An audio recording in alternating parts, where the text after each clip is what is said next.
Assalamu alaikum everyone and welcome to today's session of On Air with Boss. Our guest for today is Fizza Amjad. Fizza, can you walk us through your journey at Beaconhouse? I was at Beaconhouse Margla campus, Islamabad from grade 8 till my A-levels. I think I graduated in 2012. How was your experience in the campus? Very formative years, a teenager, great quality of people around me, and of course the people who were my teachers. So if you were supposed to classify your school experience in 3 words or phrases, what would you choose? Formative, challenging, transformative. Can you tell us about one fondest memory from your campus? I don't think there is just one memory. There are just lots of like bits and pieces. For instance, going to the big ground. Anyone who's from BMI would know what I'm talking about. Canteen ka samosa bahut acha tha, at least till when I was there. Aloo ka samosa, it was really famous back in the entire city, by the way. Then just going to the quadrangle, I feel like jahan library thi, we used to hang out over there. So if you could name one thing after you from your campus, what would you choose? Well, I have my name on the hall of the board of the fame, so With a lot of other people with also. a lot of other people, but I'm very proud of it that I've left my mark over there. Probably like the corridor that led from the girls' campus door to the quadrangle. I really like that. What kind of student were you? I still am not the most hardworking student, but I'm a very curious student, and the teachers who have taught me have always told me that your inquisitive mind and your curiosity is always what makes the lessons very interesting. Are you competitive by nature? I'm certainly a little competitive. I don't think that's something I really make it a huge part of my life, but in some things I am. So if you were supposed to describe yourself in 3 words, what would you pick? I'm very adaptive, resilient, and I try to be compassionate. Are you in touch with any of your friends from school? Anika Arshad, she is a wonderful economist. She's doing her master's right now in Germany. She has worked for the Dutch embassy over here, also some German foundations. Alishba Akram, she did her master's in literature from Lahore. She's writing. She has done a lot of creative content. Masuma Rajput, she's a doctor now, mashallah, and she's working in Dubai. These 3 were the really close friends I had. And then from A-levels, I had a really good friend, Farhan Hassan. He went to GK and now has started his own business in San Diego. Some really nice people. Did you have a favorite subject in school? Actually, I liked all the subjects other than Islamiyat, probably. And did you have a favorite teacher? I would like to mention a few who have actually just marked some difference in my life. Ma'am Fakhra Hassan, she taught us biology, but she was also our class teacher. Very graceful woman, very patient and graceful. I feel like that is something everyone should learn growing up. Then Sir Bashir Ahmed taught us English, and the way he taught English was something, it makes you kind of also want to be a writer. Those sort of teachers who leave an impression, because English is just a subject. It's a very dry subject, I believe, if it's not taught correctly. Are you in touch with any of your teachers? Yes, Ma'am Fakhra, I'm still in touch with her. For a couple of years, I had also been in touch with Ma'am Sabina Rana. She was also head of Beaconhouse in Satellite Town. So Fizza, what does mentorship mean to you? Mentorship means to me a person who's very patient, but also who really understands not just your professional capacity, but as an emotional person you are, whatever, and accept them with their weaknesses too, as well as their strengths. And a mentor is someone who really understands your strengths, and they make you want to excel with them. And for your weaknesses, I feel like they don't go away ever, but they can be trimmed around the edges and make them more, they don't come out as such a large part of your being. How do you think mentorship has evolved with the passage of time? I don't think these very legacy sort of things ever change radically so much, right? Ab zyada access ban gayi hai, sure. Yes. With the help of technology, there's more access to a lot of people, a lot of think tanks, a lot of people who you admire. You can actually reach out to them now. So that's a major difference. Mentor कुछ जो mentors होते हैं वो आपको कभी कभार आपकी personal grooming के लिए कुछ आपको कुछ टूल्स भी बताएंगे, आप ये करें. सम will tell you about other software something. So this evolves with the kind of person and the kind of professional capacity you're meeting them. How important do you think networking is in today's world? Absolutely everything. If you are meeting people, you are getting to know them, you are understanding what they do, how they do it, or you never know what opportunity may knock on your door. And that's why I say just keep on talking to people. Have a good relationship with them. If you admire someone, reach out to them. If you admire a company's work, reach out to its people, understand what they do.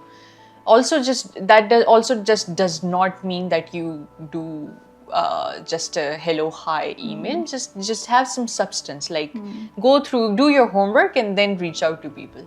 How has Beaconhouse shaped your professional journey?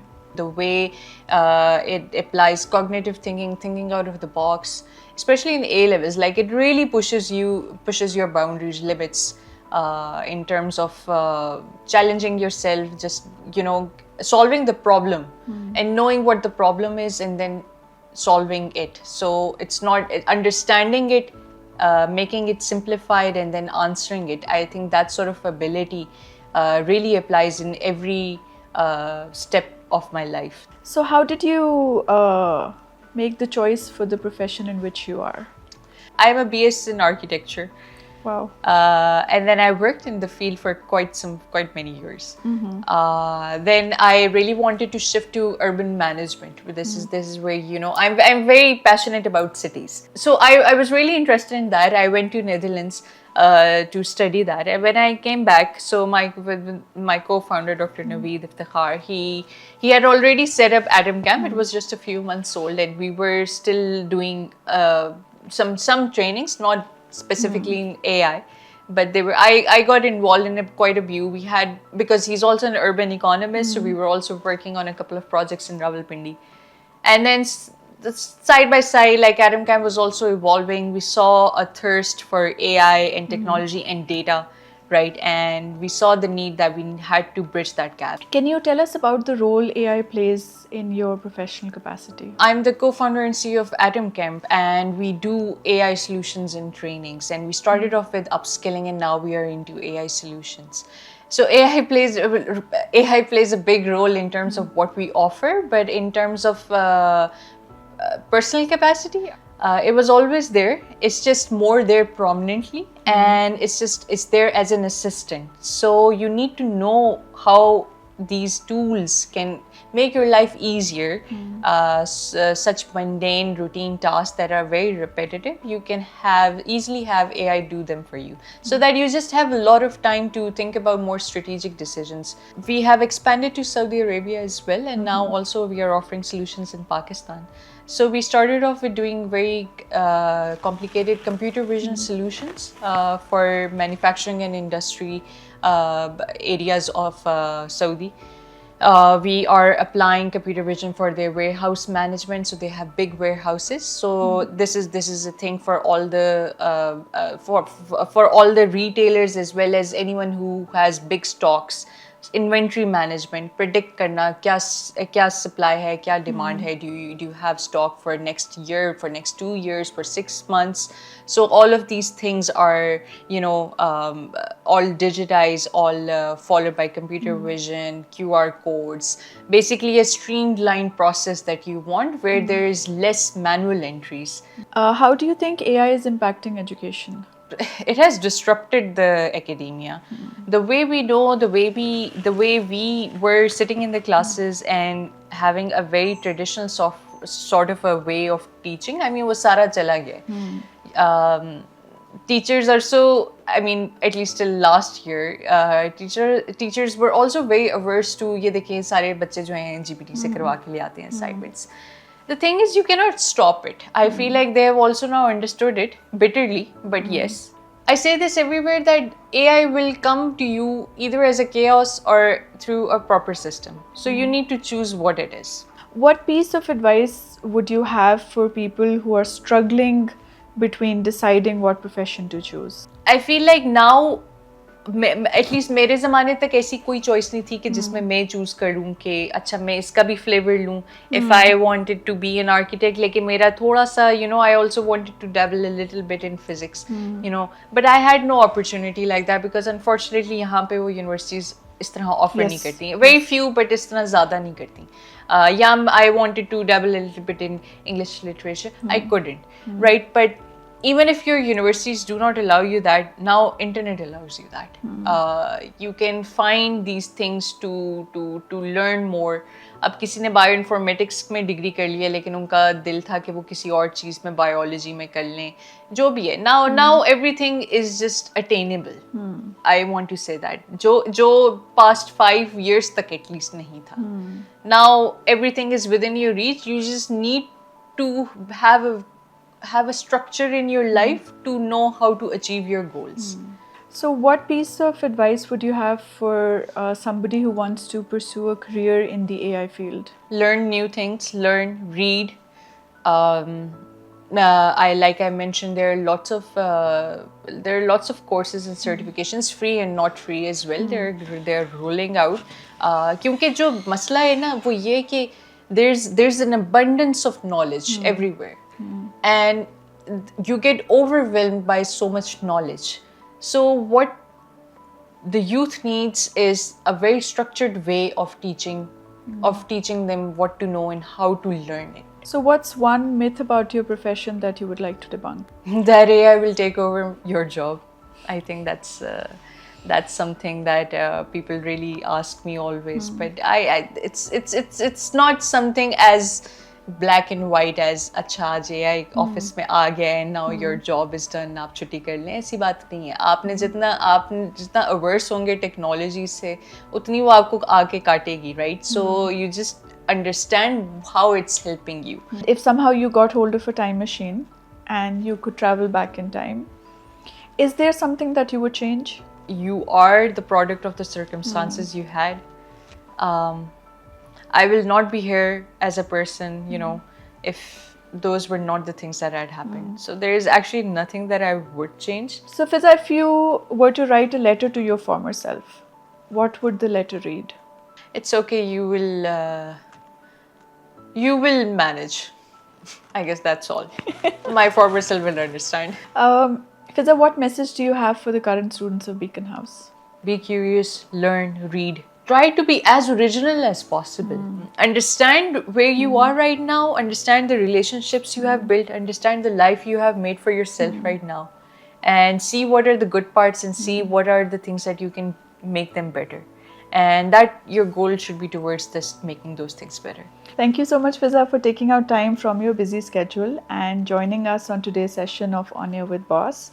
It was an absolute pleasure to host you today. Thank you so much for having me, Mariam. Fizza is an entrepreneur and business leader driving innovation at the intersection of artificial intelligence, workforce development, and digital transformation. As the co-founder and CEO of Atom Camp and co-founder of Atom Camp Arabia, she has played a leading role in advancing AI adoption and capability building across Pakistan and Saudi Arabia. Through her work, Fizza has led large-scale AI transformation initiatives for leading organizations and forged strategic partnerships with governments, multinational corporations, and development institutions. Her efforts have trained thousands of professionals and students in emerging technologies with a strong focus on youth empowerment, women's inclusion, and future-ready skills. With a background in urban development and public policy, Fizza has also contributed to public-private partnership frameworks and governance initiatives in Pakistan. She continues to champion technology-driven growth, cross-border collaboration, and inclusive workforce development across the region. Beaconhouse Old Student Society, POS, building a community together.